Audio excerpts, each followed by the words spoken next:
Então, estimado Dom César, como é fazer um cerimonial tão bonito da despedida do estimado meu querido pai, seu grande ídolo, coração partido, quebrado, doído, mas fazer com tanta serenidade uma cerimônia que vai ficar para a história, sim, da Igreja Católica de Rio do Sul, com o passamento e a subida ao andar de cima do nosso estimado Valmor Teixeira. Neri,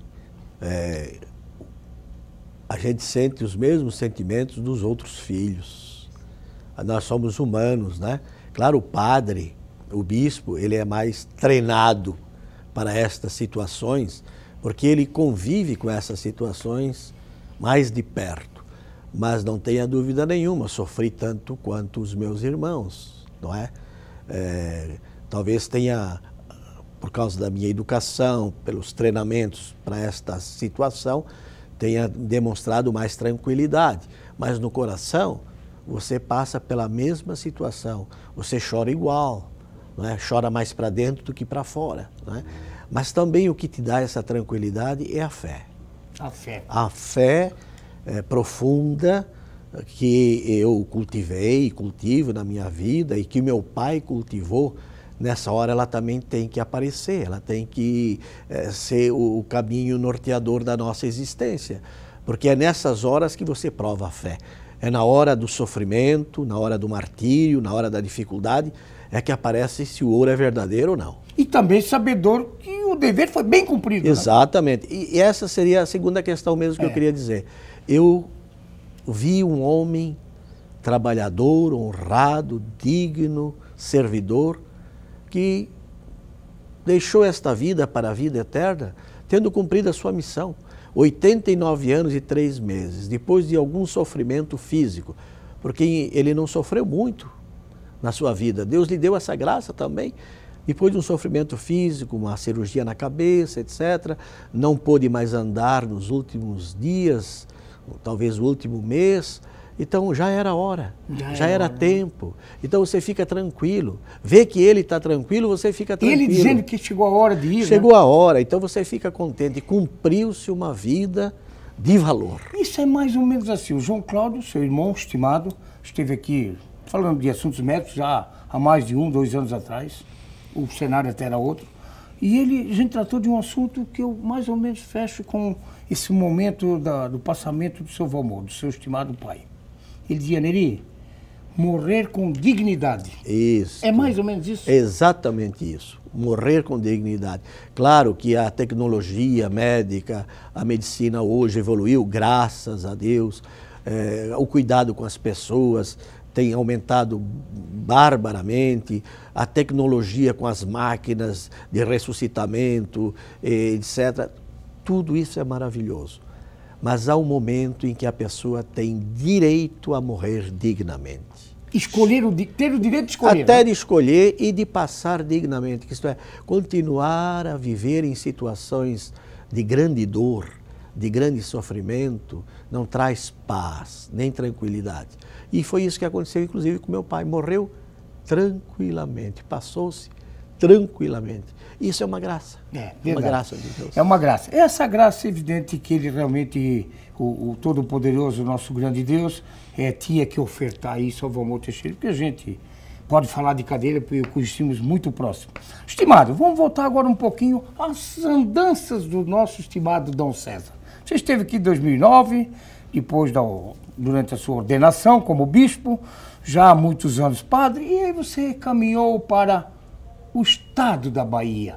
Você ficou lá praticamente 5 anos e um pouco. Como é que foi essa estada na Bahia?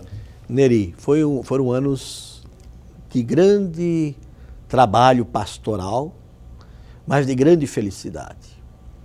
É uma terra totalmente diferente da nossa aqui.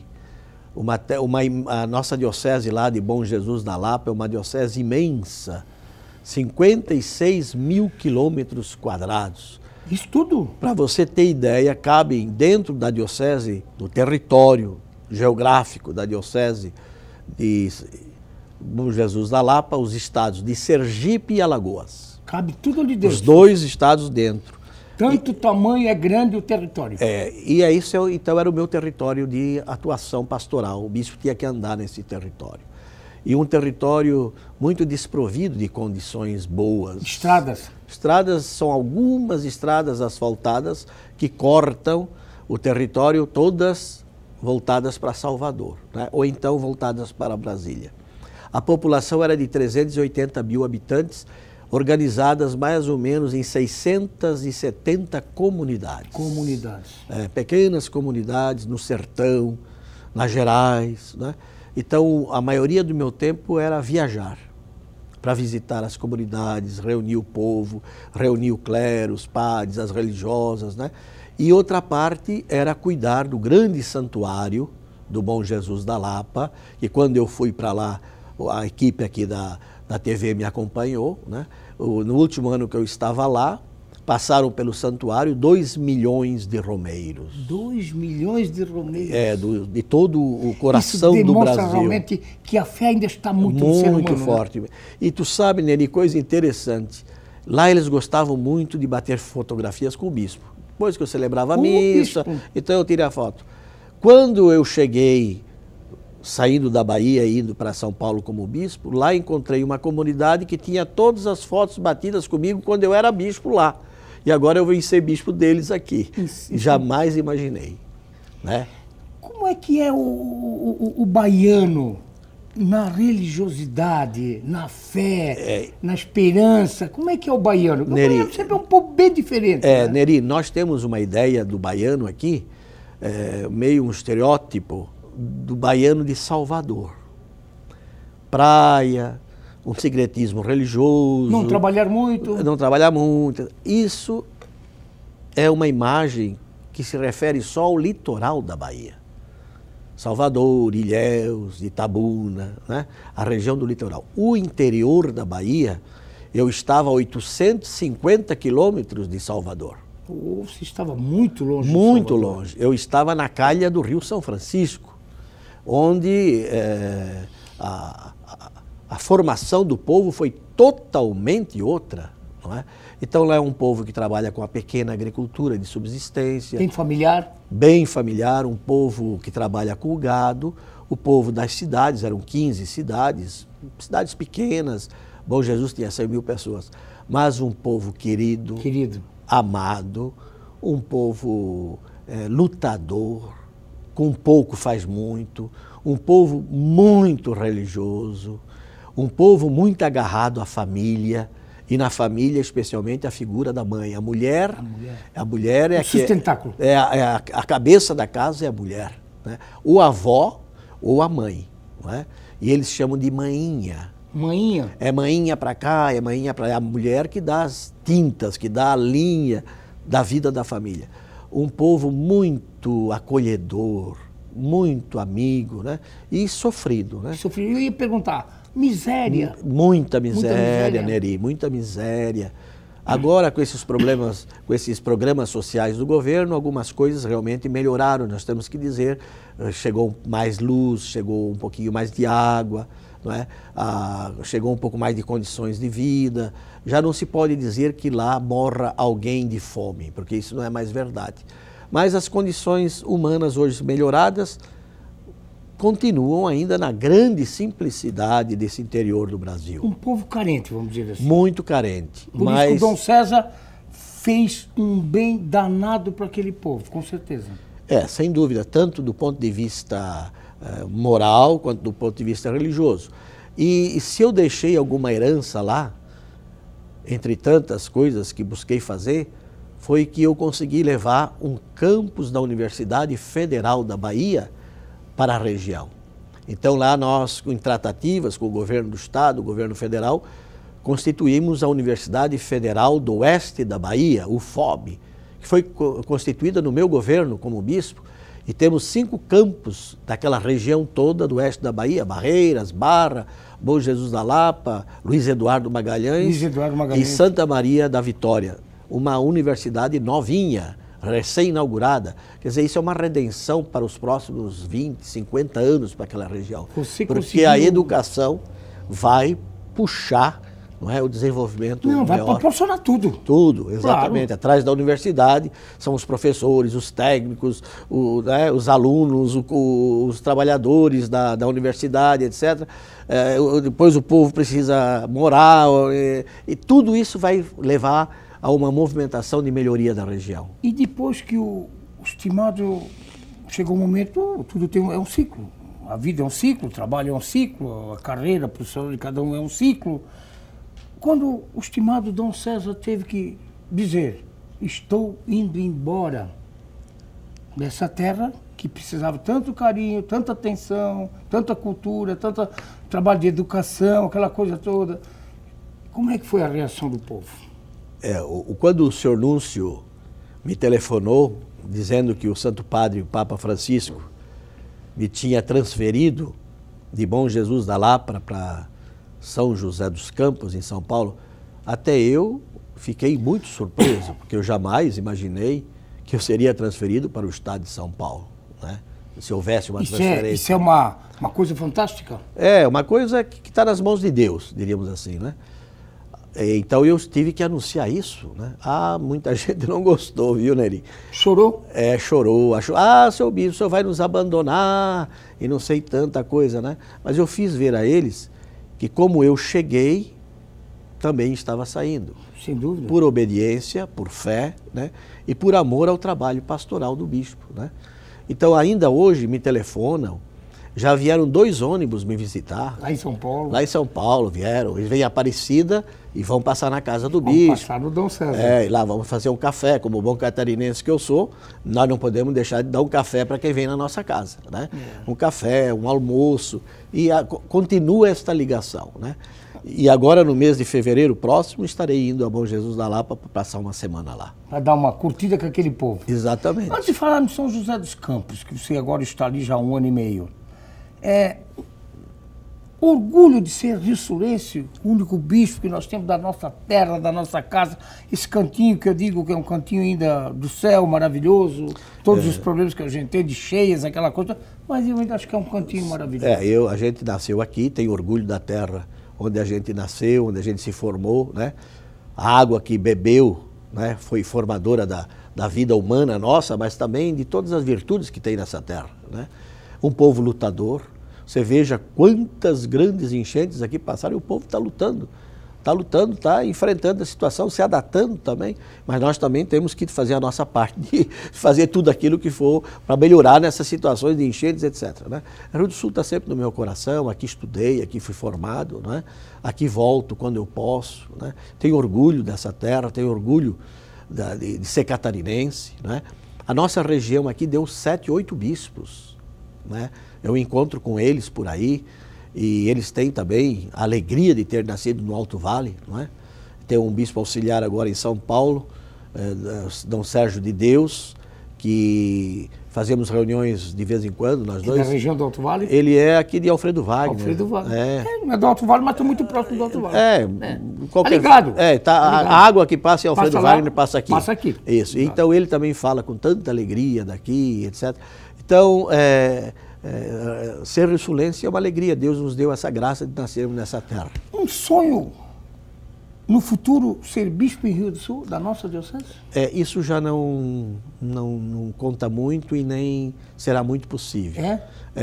Porque aqui tem o bispo novo, Dom Onésimo, claro. Que tem o tempo para governar aqui, e eu já sou um bispo com a minha idade de 62 anos, que normalmente não muda de diocese mais. Não muda mais. Não é que não mude, é difícil. Então a tendência é ficar em São José dos Campos. A tendência é ficar em São José dos Campos e eu estou feliz e contente em São José dos Campos. E como é que é São José dos Campos? Uma terra promissora, com muita indústria, grande São Paulo, meu Deus. São José dos Campos está a 100 quilômetros de São Paulo, né?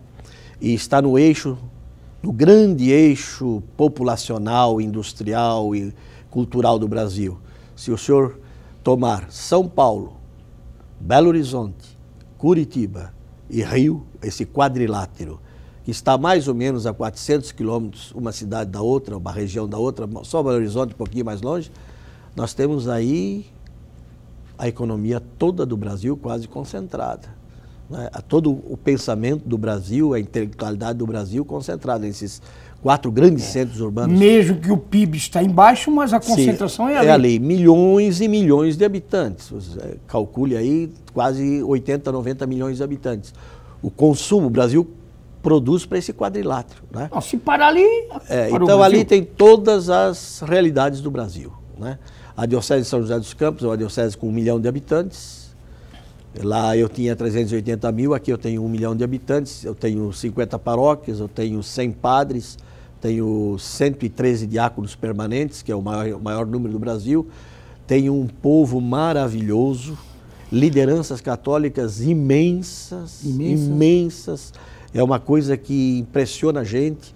Em São José dos Campos, você vai numa paróquia, quem que é o ministro? O médico. Você vai na outra paróquia, quem que é o diácono? O engenheiro. Você vai numa outra paróquia, quem que é o que faz a catequese, o chefe da catequese? O dentista, o professor, o universitário. É que já, na verdade, é outro mundo intelectual, né? Outro mundo intelectual diferenciado. Muito. Ali, por exemplo, a aeronáutica tem todo o seu staff de pensar o futuro da aeronáutica. Ali. É ali. Tu imagina que no ITA, o Instituto de Tecnologia da Aeronáutica, são 6 mil engenheiros. A maioria absoluta é formada nos Estados Unidos ou na Europa. Lá nós temos missa em inglês. Missa em inglês, aos domingos, para um grupo de pessoas, não é? Um núcleo de pessoas estrangeiros e brasileiros que vão à missa em inglês. Quer dizer, é um mundo diferenciado, mas que está bastante em crise também, Neri. Também, né? Especialmente a crise econômica e automobilística. Na região nós temos 5, 6 fábricas de automóveis. Então isso aí é uma questão muito séria, porque as fábricas, as empresas construtoras de automóveis entrando em crise, todas aquelas outras pequenas empresas que produzem para elas, nessa cadeia de produção, entram em crise, né? Então eu estou vendo assim com bastante preocupação a situação para o futuro. Você vê que a coisa está bastante negra para frente? Bastante escuridão? Eu vejo que temos muitas dificuldades. Muitas dificuldades. Há algumas possibilidades no horizonte, me refiro a São José dos Campos, porque está para se instalar lá um grande grupo econômico do World Trade Center de Nova York, que faria lá um investimento de R$1 bilhão nas áreas dos serviços, né? Então isso, se consolidar, vai dar um novo fôlego à cidade e à região. Né? Mas isso são tratativas que estão sendo feitas. Mas para nós encerrar esse bloco, nós vamos ao intervalo e vamos voltar ao último bloco do programa. Esse momento ruim não é só em São José dos Campos. Esse momento ruim é Brasil hoje. Brasil. Bem rapidinho, Dom José, porque não é o foco do programa, mas são muitas lambanças na política brasileira que levam o país a essa escuridão toda de futuro. Esperemos que a honradez dos brasileiros e brasileiras, né, que têm a cabeça no lugar, nos ajude a encontrar uma saída, não é? Porque nada será pior do que uma crise econômica seguida de uma grande crise social. E ética. A ética é a base de tudo, né? Então a gente tem essa grande esperança. O povo é bom, né? O povo é bom, nós precisamos avançar sendo bom em todos os campos, em todos os sentidos. O povo é bom, precisamos de políticos bons. Exatamente. Bons políticos. Exatamente. Sérios, honrados. Para fazer uma boa política. Uma boa política. A política da boa dignidade, do bem comum, né, do crescimento da nação, do desenvolvimento. Porque o Brasil, eu vivi fora do Brasil muitos anos. O Brasil é um país abençoado, né? Abençoado. Né? Aqui todo mundo vai para cima, vai para baixo, viaja para onde quer, tem abertura de acolhida, etc. Então é um país muito abençoado. Agora nós temos que colaborar, né? Temos que dar uma caprichada. É verdade. Estimado Dom César, nós vamos ao nosso intervalo, vamos voltar ao último bloco do programa, vamos ter o pinga-fogo, vamos ter uma bênção final, esse momento natalino, final de ano se aproximando, 2016 é num piscar de olhos, mas eu vou deixar uma perguntinha para o retorno. Ser católico, você vai responder depois da nossa Banda Chapéu Preto.